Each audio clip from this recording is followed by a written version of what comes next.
Celui qui a juste là, là avec, vous voyez le bon coq. Il est beau quand même le coq. Hein. Est-ce qu'on peut avoir une image de coq s'il vous plaît? Juste, hein, je ne sais pas avant de passer. Non, pas celui-là. Bon, enfin.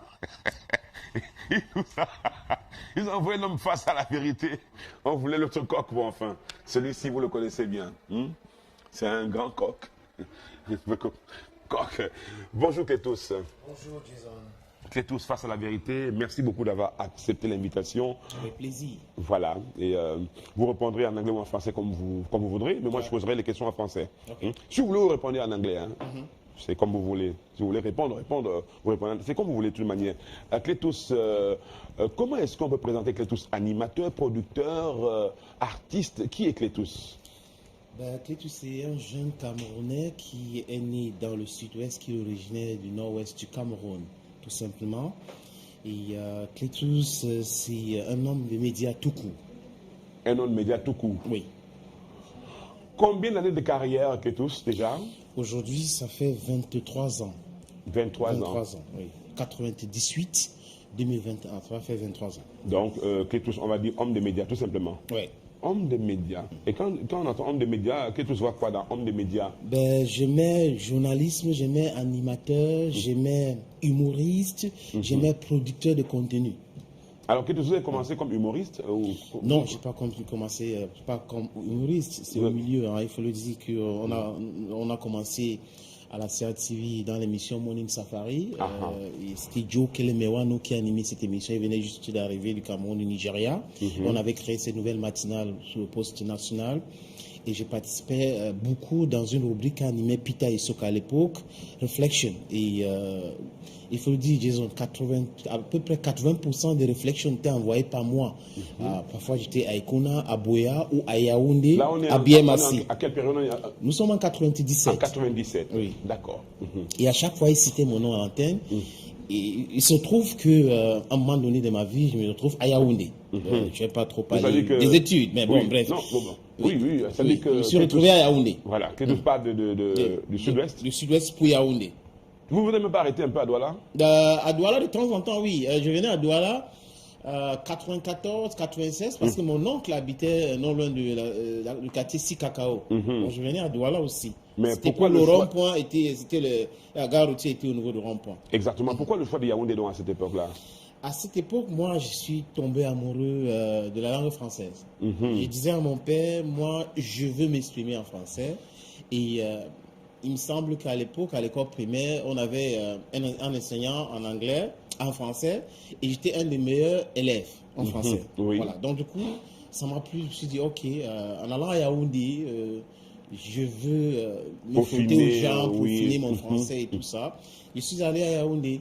Et c'est comme ça que je rencontre, comme je t'ai dit tout à l'heure, Peter Isoka. Et c'est là qu'il y a le déclic. Oui, quand j'ai contribué dans cette rubrique, tout le temps, il me demandait de venir le voir. Parce qu'à chaque fois qu'il finissait cette rubrique, c'était une rubrique de 5 minutes.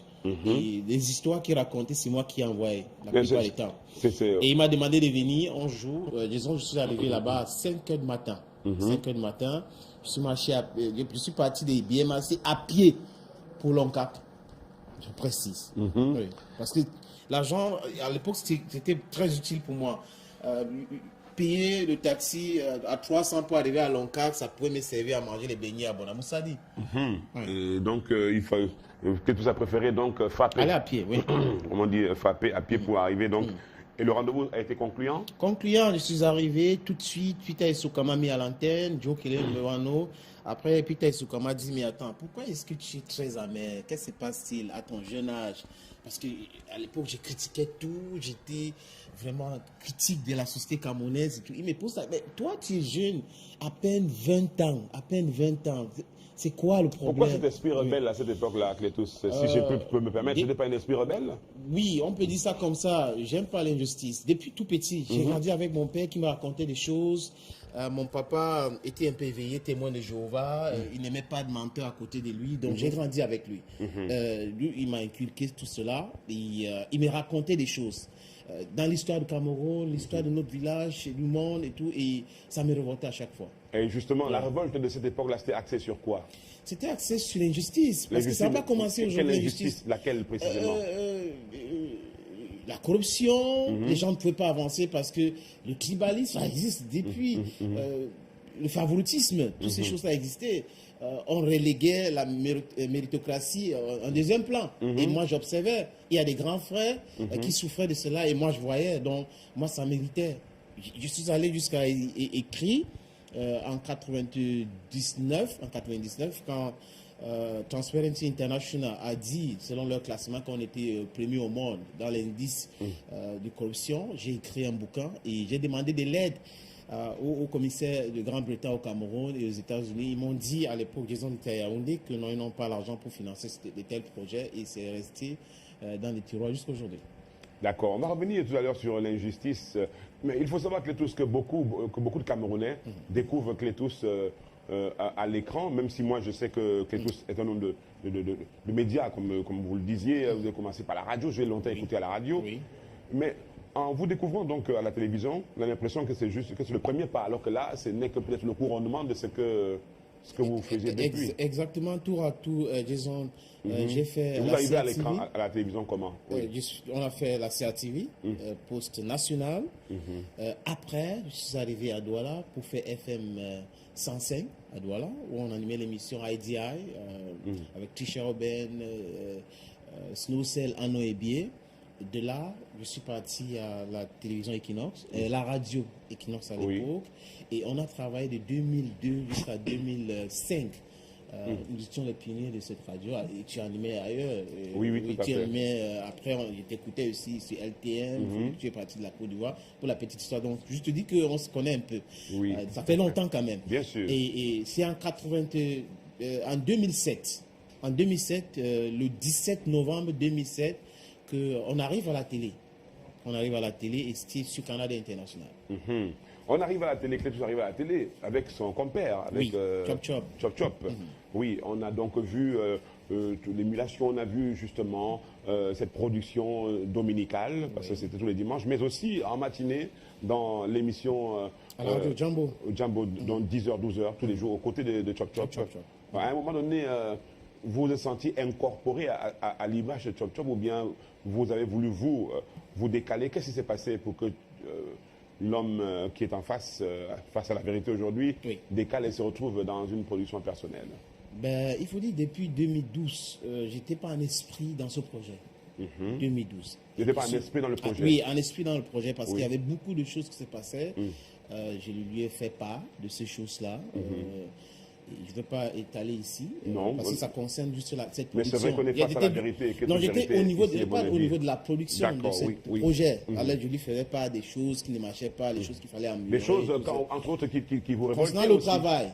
Concernant le travail. Mais ce n'est pas des choses qui vous révoltaient aussi? Oui, aussi. Aussi, le fonctionnement aussi. Mais j'ai quelque chose, je suis tellement patient. Je prends mon temps, j'observe. Je ne me fâche pas pour décider tout de suite. Je prends mon temps, de mûrir quelque chose avant d'exploser cela. Voilà, on travaille dans le projet, on travaille ensemble. Il faut dire qu'on a conçu ce projet ensemble, à Daïdo, ensemble. Le projet Jambo? Oui, il y avait Chop, il y avait Félix Zoning, il y avait Mboma Helicopter. Félix Zoning qui est professeur de finances aujourd'hui à Québec. Oui, qui vient souvent au pays. Qui vient organiser des séminaires en Afrique et tout ça au pays. Il y avait Mboma Helicopter. Et associé à cela, on a invité, parce qu'on devait tourner des sketchs, Sodumou. Associé à cela, on a invité Rebecca, on a invité Monica dans le projet. Tout à fait. Pour les tournages. Absolument. Mais à la télé, on avait travaillé comme ça. On a travaillé pendant longtemps, pendant 1 an. On travaille sur le projet. Et quand lui, il a eu des problèmes avec la télévision Equinox, on s'est associé à lui, on a soutenu, parce que nous, on n'avait pas eu de problèmes. C'était une vraie famille. Oui, c'était une vraie famille, parce que je me rappelle, on a organisé, j'ai eu des réunions avec Théophile Mbiamou, qui m'appelait chaque fois, parfois nuitamment, pour me dire, tu n'es pas venu ici à Douala pour l'amitié. Tu n'es pas venu à Douala pour l'amitié, tu es venu travailler. Viens signer ton contrat, on est en train de vouloir lancer la télévision, viens, tu signes ton contrat, on va te donner ci, on va te donner ça, dans les promesses. Et le montant de salaire aussi, on est sur les antennes, disons. Bien sûr. J'ai dit, j'ai discuté avec Chop, et surtout avec Mboma, parce que j'étais vraiment ami avec Mboma. Chop, on s'est rencontrés simplement pour travailler, il n'y avait pas cette amitié en tant que telle. Oui, tout à fait. Mais il y avait plus d'amitié entre Mboma et moi. Même si on pensait qu'il y avait une vraie amitié entre vous. Oui, non, c'était pas une vraie amitié, honnêtement, parce que je suis face à la vérité. Et il le sait, Mbouma aussi peut en témoigner. Oui. Et là, on a travaillé. On est parti de là pour Sud FM. Mais quand on parle pour Sud FM, il faut dire qu'on a discuté d'abord avec Dinali, à l'époque, son mari, Tom Yoms. Nous avons discuté avec eux parce qu'elle avait souhaité que nous venions plutôt travailler sur la RTM, Real-Time Radio. Sur la radio. Oui, sur la radio. Bon, il n'y a pas eu un temps d'entente. On est allé à Aqua. À l'époque, la radio était à Aqua, Sud FM était à Aqua. C'est comme ça qu'on arrive à Aqua. On a commencé l'émission le 23, c'était un dimanche, 23 avril 2006. C'était un dimanche dans l'émission Piment Café, qu'on faisait de l'autre côté. Et lundi, le 24 avril, on a démarré avec l'émission Jambo. Je disais à la radio, je disais tout à l'heure que oui, il y a des choses qui me révoltaient parce qu'il y a un jour, dans l'émission Piment Café, j'animais, on m'avait demandé de faire une espèce d'éditorial, Make Me Aware, dans cette émission de satire. Et tu me demandait de faire ça en pidgin. Oui, parce que bon, de toute façon, il connaissait ma plume, je l'ai interviewé dans plusieurs journaux écrits que je travaillais avec, donc beaucoup de personnes. Il m'a demandé de faire cette chronique, si vous voulez bien, cette chronique en pidgin. J'ai fait cette chronique en pidgin une fois. Et juste après, j'ai fait jouer Tikinja Fakole, Quitte le pouvoir. On est en 2006. Quitte le pouvoir. Il m'adressait au président Paul Biya dans cette chronique. Quitte le pouvoir avant qu'il ne soit trop tard. Donc, il s'est fâché parce qu'il avait peur. Quand on finit l'émission, il a peur. Il me dit vraiment, tu me fais peur. Quand tu fais ça, j'ai peur. On peut m'appeler, quelque chose qui peut nous arriver ici. Et il a passé son temps. Et pas à moi directement. Oui. Il disait ça en Boma. Oui, mais quelqu'un a été appelé? Non, personne n'a appelé personne.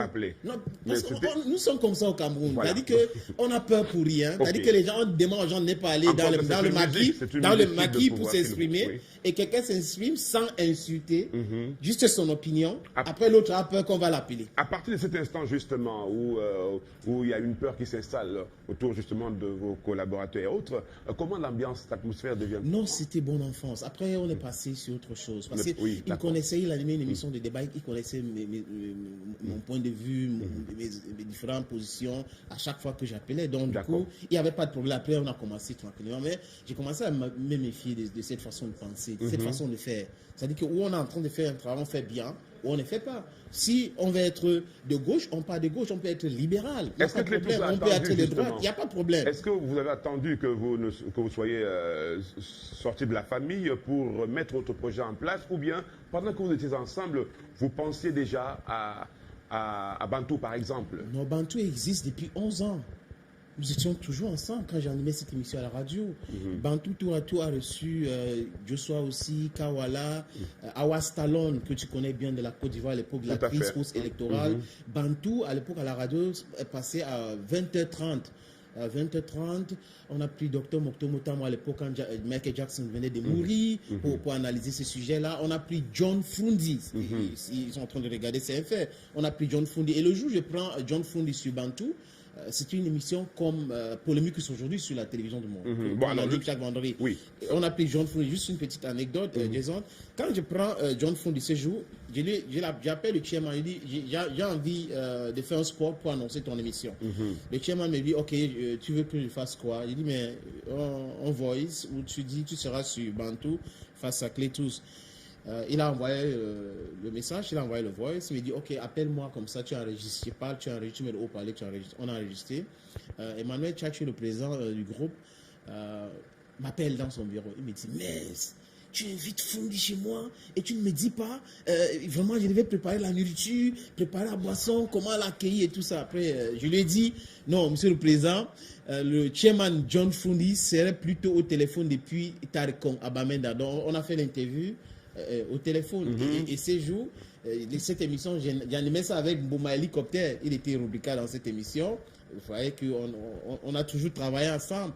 Et je me rappelle que Chop Chop aussi était très intéressé par cette émission parce qu'il a appelé pour poser des questions au chairman des SDF. Donc voilà. Donc Bantou existe depuis 11 ans. Mais je suis parti du projet Jambo. Ça fait pas 2017, 4 ans pratiquement aujourd'hui. Le fait justement que cette émission Bantou aujourd'hui passe à l'heure de votre ancienne émission, hein, oui. qui existe sur Canal 2 International, mais qui a été aussi votre émission, oui. dans laquelle on vous a vraiment vu. Oui. Le fait justement que ça passe à cet instant-là, ça n'a pas été vu comme une concurrence, comme une espèce de combat entre vous et vos anciens collaborateurs. Mais ceux qui pensent comme ça sont naïfs, Jason. Sont tellement naïfs. Au Cameroun, la première télévision qu'on a créée au Cameroun s'appelle CTV. Après la CATV. Et est-ce que c'est pour autant qu'on n'a pas créé d'autres chaînes de télévision? On a créé. Il y a des gens qui ont commencé à animer une émission de matinale sur les antennes. Après, d'autres personnes ont commencé à faire des matinales sur les antennes de télévision. Et quelqu'un a créé la radio. Après ça, d'autres personnes ont continué à travailler dans cette radio. Depuis 1935, on n'invente rien. On modifie les choses qui existent. Donc, du coup, si quelqu'un a peur de la concurrence, la personne est faible. Les sociétés de téléphonie mobile existent. Il y a X, Y. Mais ce n'est pas pour autant que ceux qui travaillent bien n'a pas sa place. Il y a la place pour tout le monde. Donc la concurrence, c'est une très bonne chose. Et je suis fier de concurrencer toutes les émissions, pas seulement cette émission. Alors justement, le fait que vous ayez cru en projet LTM Télévision, c'est à cet endroit que vous avez élu, si on peut dire, domicile avec cette émission célèbre qui passe le dimanche. Quels sont les rapports que vous entretenez aujourd'hui avec vos anciens collaborateurs, tous ces anciens collaborateurs? Est-ce que ça se passe bien? Anciens collaborateurs, nous sommes ou bien venus anciens LTM. je sais pas comment Non, je vais répondre à la question, je comprends. Je vais juste d'accord. scinder la question, Jason. Anciens collaborateurs, je suis parti, après nous sommes arrivés ici pratiquement avec plus de la moitié des personnes avec lesquelles on travaille de l'autre côté. Nous sommes là. Boma est là, Youyou est là, Popina est là, Kevin Young est là, tous ces enfants-là sont avec... il y a des enfants avec nous et les autres personnes qui ont travaillé ensemble, les frères et les sœurs. Et l'autre côté, si la question veut dire mes rapports avec Chop Chop, ça n'existe pas. Il n'y a plus. Depuis 2017, on ne s'appelle plus. Parce que la façon à laquelle ces choses s'est passées, il y avait trop d'hypocrisie dedans. Et quelqu'un, quelque part, a pensé que pouvait me faire la pression. Parce que le but, c'était de faire la pression pour me faire taire et me réduire, m'affaiblir. Et comme je suis quelqu'un de conviction, je ne cède pas à cela parce que je suis droit dans mes bottes. Si je défends une idée, un idéal, je fonce. Je fonce. Et si je pense que c'est bien pour moi, vraiment, c'est ma logique. Donc, ce n'est pas l'universel, mais c'est ma logique et je peux qu'être à l'aise dans ma logique. On voit justement que Clétus est à l'aise, à son aise justement dans son programme et dans d'autres parce qu'il n'y a pas que Bantou. Hein. Oui. Il y a l'événement de vacances aussi même qui est en cours en ce moment. Oui. Mais, revenons rapidement, on va se dire au revoir d'un moment, on va se séparer d'un moment à l'autre avec vous face à la vérité. Revenons un peu sur l'incident qui vous a fait complètement tourner le dos à l'ancienne chaîne qui vous employait, si on peut dire ça comme ça. Cet incident dont on ne parle pas beaucoup. C'était quoi exactement, Clétus? J'ai animé une émission le 9 octobre. Le 9 octobre 2017. Et cette émission s'appelait, parce que ça n'existe plus, Abella, que j'ai créé. Et c'était une matinale, très suivie, pas de personnes. Et à un moment donné, on a commencé à vouloir m'influencer. Il y a eu la crise dans le nord-ouest et le sud-ouest qui s'est installée, qui s'est transformée en guerre aujourd'hui.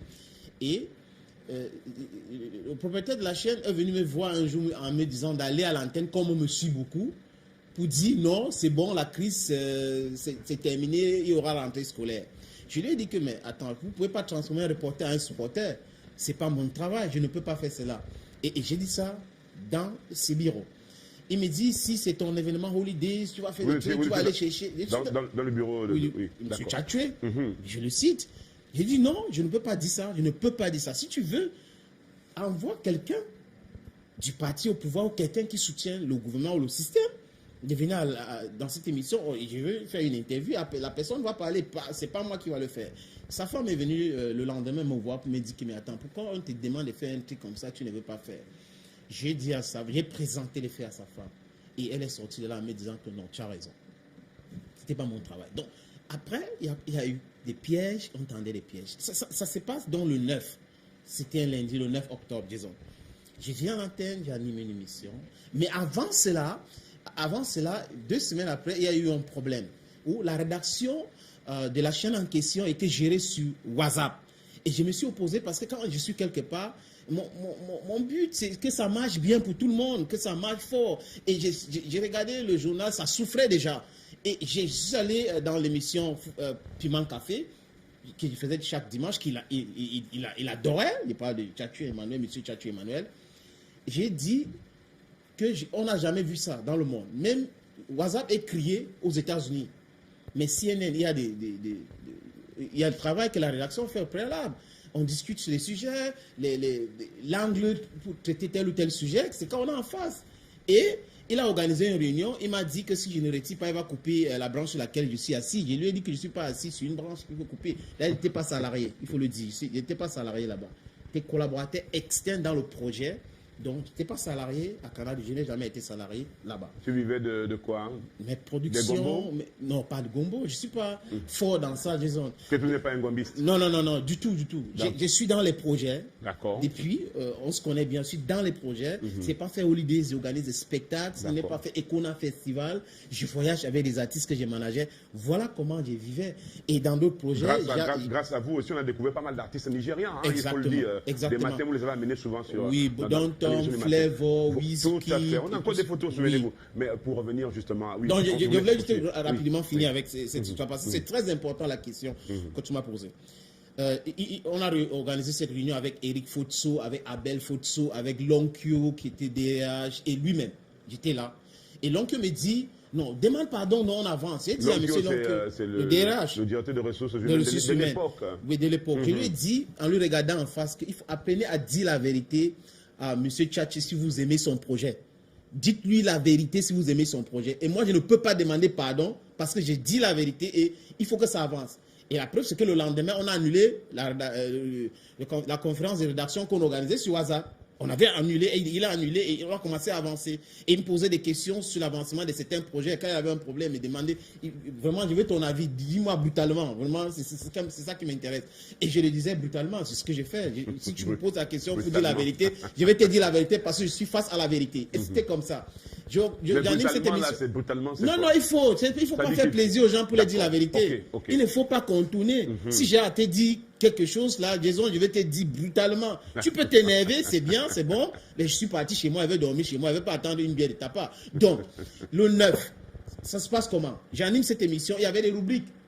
Les jeunes filles qui étaient là, cette jeune fille s'appelait Lena. Je me rappelle de son nom. Elle vient pour cette rubrique d'information ou informationnelle. Update. Elle vient à l'antenne, elle présente... parce qu'il faut dire qu'on prenait les informations que la rédaction avait traitées ou d'autres perspectives. Et ce jour, Akere Mouna avait déclaré son intention d'aller au présentiel. Et celui qui m'avait envoyé cette vidéo s'appelle Chop Chop. Cette nuit. Pas pour dire qu'il m'a demandé de diffuser. Mais il m'a envoyé que voilà, c'est intéressant. Ouais, des impulsions venant. Akere, c'est lui qui m'envoie cette vidéo. Il aspire à devenir. Il m'envoie cette vidéo. Avant qu'on ait diffusé cette vidéo, la chaîne nationale avait diffusé. Des chaînes privées avaient déjà diffusé parce qu'il a fait ça dimanche. Et nous sommes lundi. La fille vient, elle parle. Après, elle finit avec cet élément. On joue ça à l'antenne. Monsieur Akere Mouna, ou le bâtonnier Akere Mouna, parle.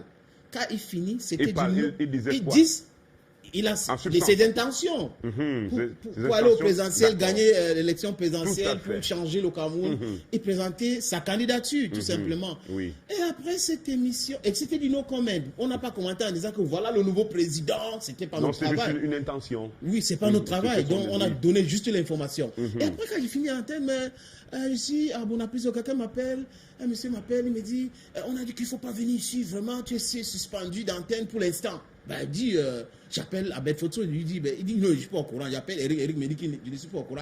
Qui a dit ça? Personne. Et après, j'envoie le message aussi au président Tchatchu qui m'envoyait les messages. À l'époque, quand il a commencé comme ambassadeur UNICEF, il m'envoyait les messages et tout ça là pour parler de ça. Je lui envoie le message, il lit ça, mais bon, il ne me répond pas. Et le lendemain... Vous lui avez... Il a réagi? Non, il n'a pas réagi. Vous lui avez envoyé un message? J'ai envoyé un message parce que j'ai appelé, il ne prenait pas. J'ai envoyé un message, il a lu parce qu'il y a deux barres bleues. Et bon, je suis à l'antenne, je suis en train de faire l'émission, je donne encore cette information. Il y a quelqu'un à 10-12. Tout à fait. Le lendemain, je viens, je suis en train de faire l'émission, l'autre là, c'est des détails. Il y a Yaoundé qui a appelé, c'est Abel Fosso qui arrive. Il y a Yaoundé qui a appelé que si tu es encore à l'antenne, vraiment, on va nous suspendre et tout ça. Yaoundé, il me montre Yaoundé, je vois là-bas, tu as tué. Yaoundé, donc son Yaoundé était tu as tué. Et j'ai dit, ok, il n'y a pas de problème. J'ai dit, mais la suite, c'est quoi? Non, non, attends d'abord. Je suis parti. Après, ils ont concocté un truc selon lequel ne devait pas passer à Djambo le dimanche. Donc, le dimanche qui suivait, qui était, je crois, le 15. J'arrive. Et le monsieur Chop Chop, je l'appelais Massa. C'est un frère, il faut le dire. On n'est pas ses frères. Et j'ai dit comment? Il avait garé, écouté Canal Presse. Moi, je garde derrière lui, je porte mes chaussures.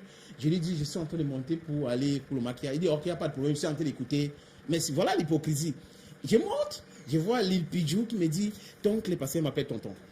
Ton clé, c'est une de mes filles. Voilà. Ton clé, est-ce que tu vas passer vraiment? Parce que j'ai les informations selon laquelle tu dis, bon, ne t'inquiète pas, même si je ne passe pas, c'est pas la fin du monde. Je me suis fait maquiller, je pars dans la salle, voir comment l'atmosphère est morose et tout ça, comment arrive, je comprends, je reste là. Chop arrive, il fuit, il entre en studio, il ressort, il allait se fermer dans les douches là-bas parce qu'il voulait. Il croyait que je devais hurler parce qu'il connaît mon caractère.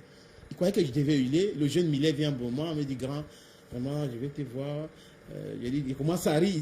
Il dit, enfin, finalement, vous avez décidé, les mecs disent qu'il ne veut pas passer, n'est-ce pas? Non, non, non, c'est pas ça. C'est pas ça. Il dit, non, non, comme je suis en train de descendre là, c'est bon. Et il faut dire que comme je suis parti là, le lendemain, c'était un frenzy sur les réseaux sociaux. C'était compliqué sur les réseaux sociaux au point où M. Tchatché, le lendemain, a envoyé Denis Kwebo m'appeler. Denis Kwebo m'appelle, je suis en route pour Yaoundé. Denis Kwebo me dit, tu peux faire quoi Yaoundé? Parce qu'il avait peur que j'allais voir le ministre, parce qu'ils avaient dit que c'est le ministre. Non, non, non, tu peux faire quoi à Yaoundé? Est-ce que je peux savoir? Il dit, non, attends, donc je n'ai pas le droit de voyager.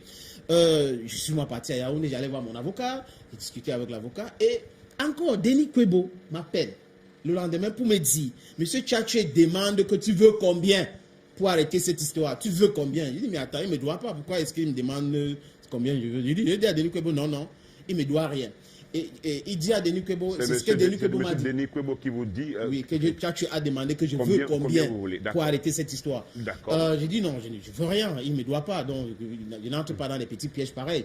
Et Denis Kwebo m'appelle encore, je crois 2 jours après, il me dit, Tchatché veut que je vienne le voir. J'ai dit à Denis Kwebo que je ne suis pas un enfant. Ce truc-là, on a fait ça à Mondo Vision.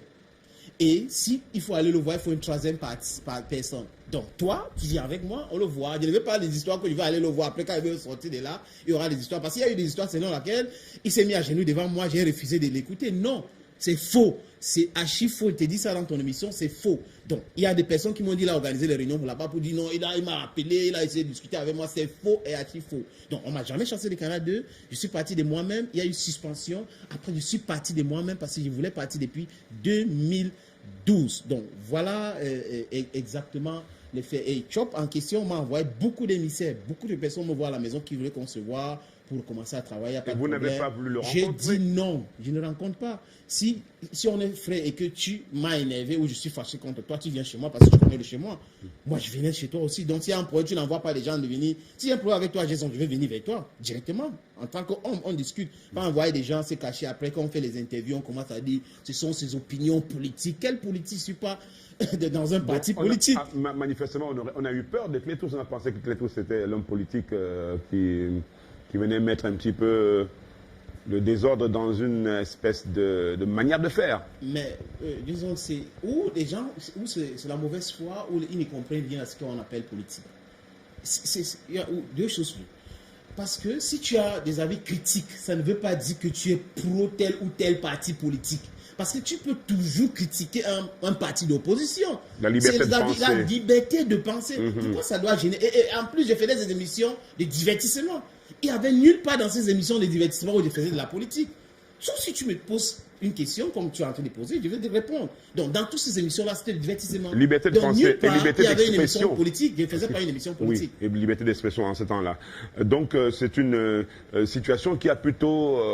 comment dire, vous avez capitalisé, on va dire, Clétous, finalement. Donc, ce moment de votre carrière vous a plutôt permis de rebondir.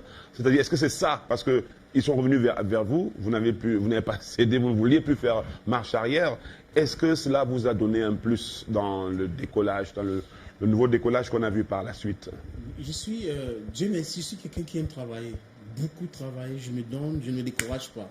Mais pour le projet Bantou sur la LTM, il faut dire qu'il y a un monsieur. Tout ça, c'est lui. Parce que j'ai rencontré un ami, Alan, qui est au Canada aujourd'hui, qui m'a dit, il m'a dit, gars, ne pars pas là-bas, fais ton truc sur web TV, organise un truc comme ça et tu es connu, tu travailles bien et tout ça. Et j'avais commencé un projet pareil. Et un jour, on discutait avec Yves Christian du Congo, qui se trouve qu'il est le mari de Dinali, qui est PDG de la chaîne. Que nous saluons puisqu'il nous regarde. Yves Christian me dit, viens me retrouver au bureau, là où il travaille. Je suis allé dans son bureau, je lui ai présenté le projet Holidays et tout ça, que pourquoi pas on peut diffuser sur la LTM. Et Yves Christian me dit, tu es où maintenant? Je lui dis nulle part. Et que ça ne m'intéresse plus la télévision. Il me dit, c'est faux, tu ne peux pas dire ça. Tu ne peux pas dire ça, tu vas travailler sur LTM. Gars, s'il te plaît, écoute-moi, essaye ça. Et tout de suite, il a appelé sa femme, de suite encore dans son bureau. Et sa femme était en studio en train d'enregistrer la chanson Je t'attends. Je t'attends qui est sortie plus tard. Et ok, je suis venu ici rencontrer Madame Dinali. On a discuté au bureau, on a pu discuter et on a mis le projet en place. Et je lui ai présenté le projet Bantou et les autres projets, Holidays, les festivals et tout. Et voilà comment on a commencé à travailler. Donc tout ça, c'est grâce à Yves Christian du Congo. C'est lui qui me conseille, vraiment, qui m'a fait comprendre que j'avais encore des vrais contenus. Yves Christian qui est un véritable visionnaire parce qu'il voit plus loin, évidemment, et il n'avait pas eu tort. Du reste, quand il a dit, tu ne dois pas dire ça, tu es un homme de médias, vous n'y croyez plus, je veux dire. Non, je voulais chercher l'argent ailleurs, autrement, parce que honnêtement, si on veut avoir beaucoup d'argent, c'est pas sur les médias. C'est pas en tant que journaliste ou animateur qu'on a. En tant que businessman? Oui, en tant que businessman. Donc nous qui travaillons sur les médias, c'est avec beaucoup de passion. Ça nous prend beaucoup de temps aussi. Encore au Cameroun, parce que la convention collective, est-ce qu'on implémente encore? Non. La redevance audiovisuelle au Cameroun, on donne ça seulement à une chaîne de télévision. On dit ça ne veut pas dire qu'on déteste cette chaîne de télévision, mais ce n'est pas normal. Nous tous, nous travaillons pour le public camerounais. Et il y a des intérêts à que le gouvernement revoie ces choses-là pour que cet argent, les impôts des Camerounais soient distribués de façon équitable. Donc, LTM a besoin de sa part là-dedans, besoin de soutien. Et on ne doit pas, si on soutient la CATV avec ces redevances-là, ça veut dire que la CATV n'a pas le droit de faire la publicité. Et qu'il faut donner la publicité à toutes les autres chaînes. Mais au Cameroun, on les donne de l'argent, après ils font toujours la publicité. Sénateur Clétus, je vais vous poser, deux messages que vous allez envoyer à présent, tout en rappelant que vous êtes devenu vous êtes toujours d'ailleurs un formateur de jeunes. On voit pas mal de jeunes formés par vous et ça me touche beaucoup, moi qui aime bien aussi le faire, mais on vous voit bien avec des jeunes qui émergent grâce justement à votre ouverture, parce que vous êtes assez ouvert, etc. Je ne le dis pas parce que vous êtes sur le plateau, je le dis parce que je le vois avec les uns et les autres là-bas dans votre cabinet, dans votre bureau. Je voudrais vous demander d'envoyer un message à l'endroit de tous vos fans, vos téléspectateurs et autres, et puis le message à l'endroit de vos compagnons de l'époque, pour terminer. Vous commencez peut-être par... Je commence par les compagnons de l'époque. Bon, pour la plupart, ils travaillent déjà avec eux sur la LTM, la plupart. Et si c'est un message à Job, d'avoir ce qu'on appelle en anglais moral rectitude, de travailler pour véritablement faire émerger d'autres personnes, pas travailler seulement pour utiliser les gens, pour se faire du gain.